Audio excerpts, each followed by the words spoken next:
জীবন তোমার, সিদ্ধান্ত তোমার। নিজের ভালো নিজেকে বুঝতে হবে। আপনার ভালোটা আপনার হয়ে কেউ করে দেবে না। আপনি আপনার লাইফের সিদ্ধান্ত নিজে ঠিক করবেন। আপনি কিসে দক্ষ কিসে অদক্ষ আপনি নিজে জানেন, অন্যজন না। প্রতিভা সবার মাঝেই আছে, কম বেশি, কিন্তু সবাই প্রকাশ করতে পারি না, প্রতিভাকে কাজে লাগাতে পারি না। অনেক সময় আমরা মানুষ কি বলবে কি ভাববে বলে নিজেদের প্রতিভাকে প্রকাশ করি না। সমালোচনার ভয়ে আমরা পিছিয়ে যাই। এই যে পিছিয়ে গেলেন, ভয়ে কেউ কি আসবে আপনাকে উপরে টেনে তুলতে? না, আসবে না। পারলে আরো নিচে নামাবে, কারণ সবাই চায় নিজে কিভাবে উপরে উঠবে।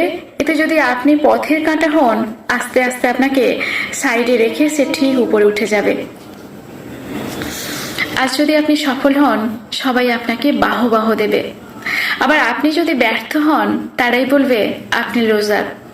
আসলে আমাদের সমাজটাই এখন এমন, সফল মানুষ হলে মাথায় তুলে দেয়, আবার ব্যর্থ হলে কটু কথায় ব্যর্থতাকে পরিপূর্ণ ব্যর্থতায় রূপান্তর করে।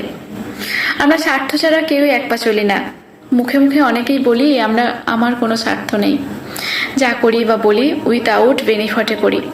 কিন্তু বাস্তব সত্য হলেও আমরা স্বার্থ ছাড়া চলি না। প্রত্যক্ষভাবে না হলেও পরোক্ষভাবে আমরা স্বার্থ নিয়ে চলি।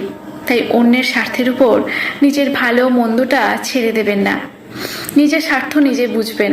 নিজের দিক বিবেচনা না করে আপনার ভালো করে দেবে এতটা মহৎ মনের মানুষ পাওয়া বর্তমানে খুবই দুষ্কর। তাই নিজের সিদ্ধান্ত নিজে নিন। দিন শেষে হ্যাপি থাকবেন।